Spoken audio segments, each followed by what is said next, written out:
You are now in the maintenance site of the Second World War RAF East Fortune, a centre which trained aircrew from all over the Commonwealth. At first, men were trained in night fighting techniques, but in 1942 the schooling changed to instructing aircrew in destroying German ships with cannons, rockets and torpedoes.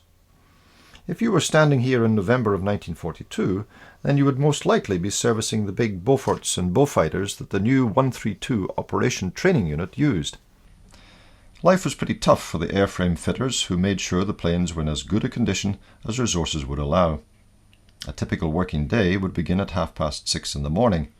The ground crew who lived in Nissen huts behind the trees at Gilmerton had to walk or cycle round the edge of the airfield to the mess on the other side of the runway to get breakfast, a journey of about a mile or so. Overtime could often run up to 9 o'clock at night, but if aircrew were needed to destroy enemy ships, then planes had to be available for training. There was some time available for rest and recreation though.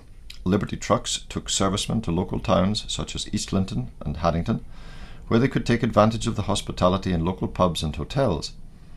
There was also the 36-hour leave, where men could travel into Edinburgh, if they could afford it. Even then, Rose Street was well known for its pubs. Airframe fitter Earnest Collier came here in 1942 to maintain the planes of 132 OTU. I was in rather a well-to-do wooden hut. I think they called it Officers' 2. It was somewhere out towards Beanston Mains, I think.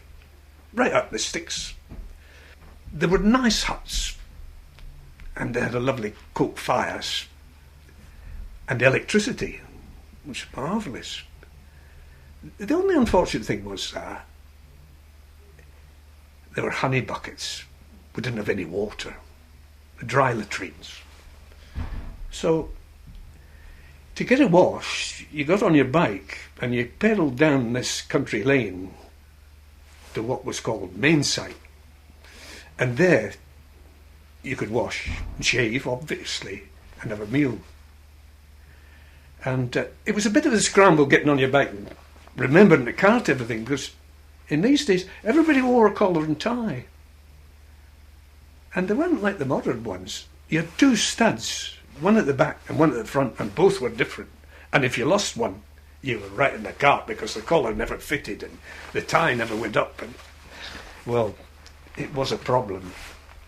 Anyway, from that main site, then we went on down to the hangars here. I suppose you'd call it maintenance. We were doing minor servicing. The first job was on a Blenheim, fitting an undercarriage, and then we went on to the bullfighters. We met up with a Corporal Swedish WAF, of all people.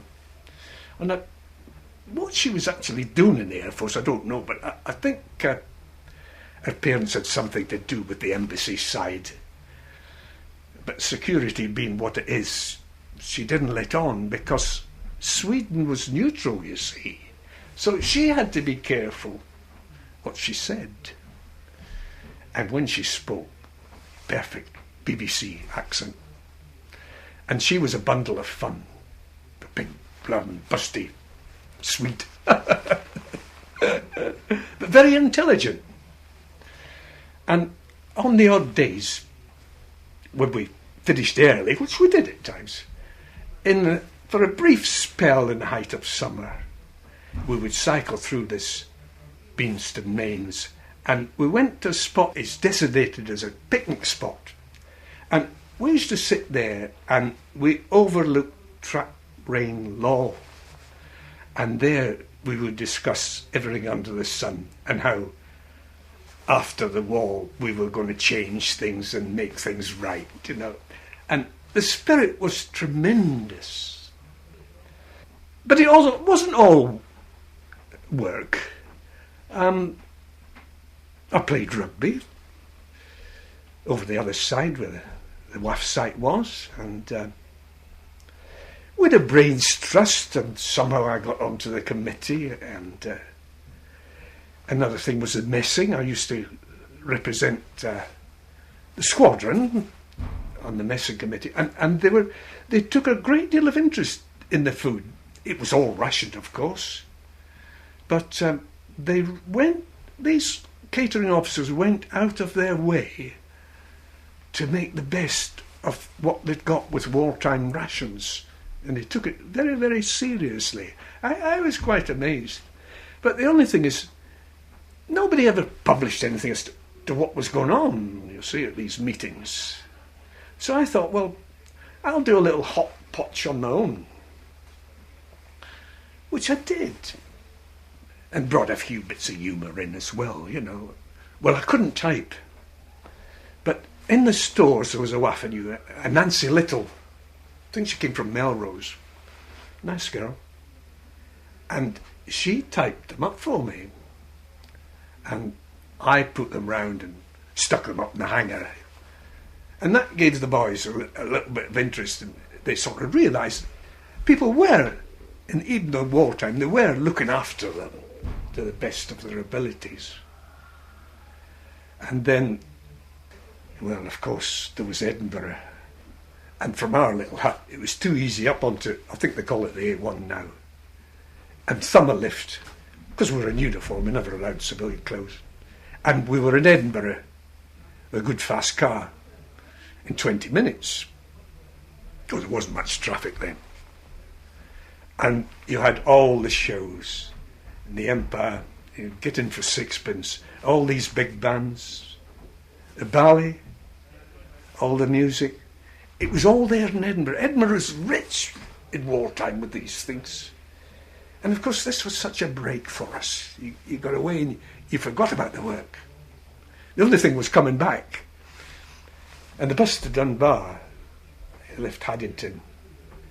And if it was a driver that wasn't familiar with the route, see, everything was blacked out and he had tiny little lights. He had to drop us off at this track. And sometimes he would miss it. And we would be scratching around because you couldn't see in the dark. You couldn't have a torch, nothing. And you know, the only thing that guided us was the tannoy. And if we heard that, we knew that was on our little hut site. And we got home safely. There were quite a few escapades like that. But it was a godsend to be near Edinburgh. And I have many, many memories of it. We didn't have much to do with the local people. Because when we went to the pubs, which we did in East Linton and that, they were nearly all servicemen, because the whole area was servicemen, and not just RAF. And in North Berwick, it was exactly the same. So locals, and they were either in some job as civilians, you know, they would be fire watching and things like that. So really, social mixing, it never came into it. We were always in the service company. Apart from a corporal wife, Swede, she was posted. I was rather keen on this Bessie Hale, and she worked in ops, no, the telegraph ops side of it. And I used to go down, and of course she was on shift, I'd go down and meet her, and I'd get a cup of tea in there. It was great. Wasn't supposed to be in there, but if the duty officer came in, he didn't know me from Adam. He thought I was in charge, and after I'd been there for a few visits and that, I could talk a little bit about the things that went on, enough to satisfy an aircrew duty officer who didn't know anything about it whatsoever. So I got away with that. So, and I held my 21st in North Berwick, in the Imperial Hotel. And there were 6 WAFs. Bessie Hale wasn't there, unfortunately. She was on duty. The Hosey twins were there, and Nancy and that. And there was 6 of us lads. And proper dinner. And it was 3 shillings a head. It cost me £3, that's right, 12 of us. Which you might say is nothing. But that was a week's wages. Fortunately, we were paid every fortnight. So I managed to pay it all right. Well, it was a good 21st. So I do have many memories, enjoyable memories, even though it was arduous hours at times. The site is something of a time capsule and looks almost as it did in 1944 thanks to its use as a storage facility by various government departments after the war. In fact, this is a popular place with film crews of Second World War dramas. Sword of Honour was partly shot here in the summer of 2000. It doesn't take much to imagine this area as it was during World War II. Feel free to take a walk around some of the hangars and storage sheds. Most buildings have a panel on the wall telling you what they were used for.